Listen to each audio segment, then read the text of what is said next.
प्रयास किया जा रहा है कि जैसे यह कोई वक्फ संशोधन विधेयक जो है ये मुस्लिम विरोधी है। और ये आज से नहीं है, जब ये वक्फ संशोधन विधेयक इस सदन में पेश हुआ था जेपीसी में जाने के पहले, तब से ये नैरेटिव बनाने का प्रयास किया जा रहा है पूरे देश में, और पूरे देश का माहौल खराब किया जा रहा है यह बता के कि यह मुसलमान विरोधी है। कहीं से ये मुसलमान विरोधी नहीं है, कहीं से मुसलमान विरोधी नहीं है। क्या है वक्फ? वक्फ कोई मुस्लिम संस्था है क्या? वक्फ एक तरह का ट्रस्ट है, जो ट्रस्ट मुसलमानों के हक में काम करने के लिए बनाया जाता है। मुस्लिम कोई धार्मिक संस्था नहीं है वक्फ। ऐसा नैरेटिव बनाया जा रहा है जैसे ये कोई मुसलमान, हाँ उस ट्रस्ट को ये हक है, उस ट्रस्ट को ये अधिकार होना चाहिए कि वो मुसलमान समुदाय के हर वर्ग के साथ, चाहे वो महिला हो, पुरुष हो, गरीब हो, अमीर हो, पिछड़े हो, अति पिछड़े हो, सभी वर्ग के लोगों के साथ न्याय करे, जो नहीं हो रहा है। क्या है वक्फ? वक्फ तो एक धार्मिक संस्था नहीं है, विनियामक है और प्रशासनिक निकाय है जो मुसलमानों के हक के लिए काम करती है। आज उसको नैरेटिव बनाया जा रहा है। क्यों नैरेटिव बनाया जा रहा है? आप मोदी जी को कोस रहे हैं। अरे भाई, मोदी जी का चेहरा अगर आपको पसंद नहीं आता है तो मत देखिए मोदी जी की तरफ, उनके अच्छे काम का प्रशंसा करिए, यही काम करिए। लेकिन मोदी जी ने जो आज काम किया 2013 में, जो आपने पाप किया था, उस पाप को समाप्त करके आज मोदी जी ने पारदर्शिता लाने का काम उसमें किया है। आपको क्या दिक्कत हो रहा भाई?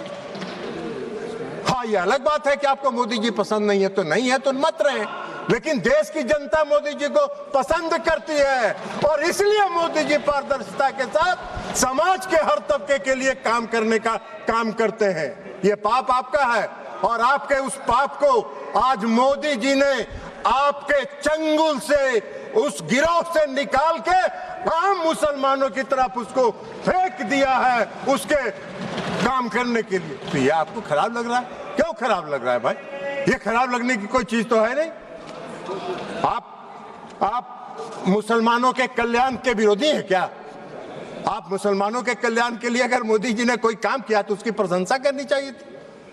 लेकिन आपको आज क्या है, आज इस देश में दो तरह के लोग इस वक्फ संशोधन विधेयक के खिलाफ हैं। एक वैसे लोग जो अपने वोट के लिए धार्मिक मामलों का इस्तेमाल करते हैं, वो इसके विरोध में हैं और वो इसके विरोध में माहौल खड़ा कर रहे हैं। और दूसरे वैसे लोग हैं जिनका इस पर वक्फ पर कब्जा था, वो अपने कब्जे को चंगुल से जाते हुए देखकर आज इसके विरोध में खड़ा है। क्या है भाई? क्यों विरोध कर रहे हैं भाई? इस संशोधन के विरोध का क्या कारण है? कोई कारण नहीं है। वक्फ का जो पूरा कार्यकलाप है, वक्फ का जो पूरा वर्किंग है, उस वर्किंग में तो कहीं से इस संशोधन में हस्तक्षेप करने का कोई अधिकार नहीं है।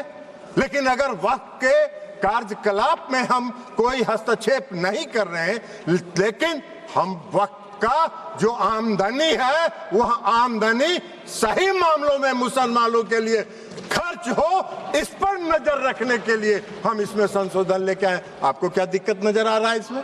इसलिए कि आपको लग रहा है कि नजर में तो आप चढ़ जाएंगे, नजर में तो आपके चढ़ जाएंगे, अब आपका वो चलेगा नहीं जो गिरोह आपका कब्जा में था।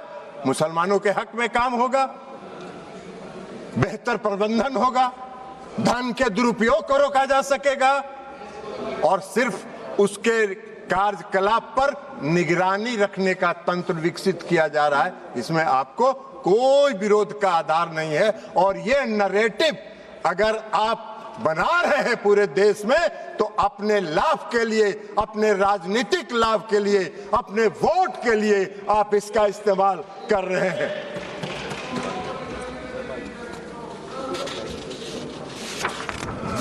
सभापति महोदया, इस संशोधन से क्या होगा? इस संशोधन से सबसे बड़ा फायदा क्या है? आज मुसलमान समुदाय के अंदर, ये नैरेटिव तो आप बना नहीं रहे, मुसलमान समुदाय के अंदर पसमानदा समाज के भी लोग हैं। आप जरा बताइए हमको, पूरे देश भर का उदाहरण देके बताइए कि पसमानदा समाज का वक्त पर कोई है, वक्त में उसका बेचारे का कोई से है? कितनी बड़ी आबादी है पसमानदा समाज की, उसका कोई से है?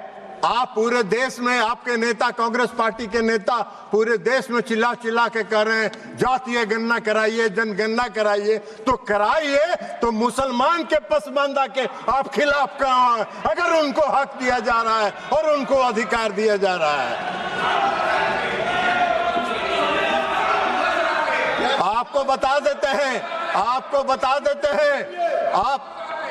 बता देते हैं, आपकी सेकुलरिज्म की एक कांग्रेस पार्टी के एक नेता का कल हम देखे अखबार में एक बयान छपा हुआ है कि जेडीयू सेकुलर पार्टी है, उसको देखना है। अरे जेडीयू को और नीतीश कुमार को आपके सेकुलरिज्म के सर्टिफिकेट की आवश्यकता नहीं है, उसकी आवश्यकता नहीं है। आपको हम एक बात बता देते हैं, सेकुलरिज्म की आपकी परिभाषा है समाज को वोट के लिए बांटो, भावना की राजनीति करो और वोट लेके देश पर राज करो और राज करो। यह आपका सेकुलरिज्म का परिभाषा है। नीतीश कुमार जी का और जेडीयू के सेकुलरिज्म की परिभाषा है कि बिना कोई विवाद किए हुए काम करो, समाज के हर वर्ग के लिए काम करो। आपने तो इस देश में बहुत दिन शासन किया। आपको एक मिनट सुनिए, जयप्रकाश जी आपको बता देते हैं, बिहार में नीतीश कुमार जी 20 साल से बिहार के मुख्यमंत्री हैं। आजादी के बाद से आपने कब तक शासन किया? कांग्रेस पार्टी ने बिहार में कब तक शासन किया? आजादी के बाद से नीतीश कुमार जी ने 20 वर्षों में मुसलमानों के हक में जो काम किया, आजादी के बाद से आज तक नहीं हुआ। क्या हुआ? मुसलमानों के लिए नीतीश कुमार जी ने तालमी मरकज बनाया, हुनर योजना चलाई।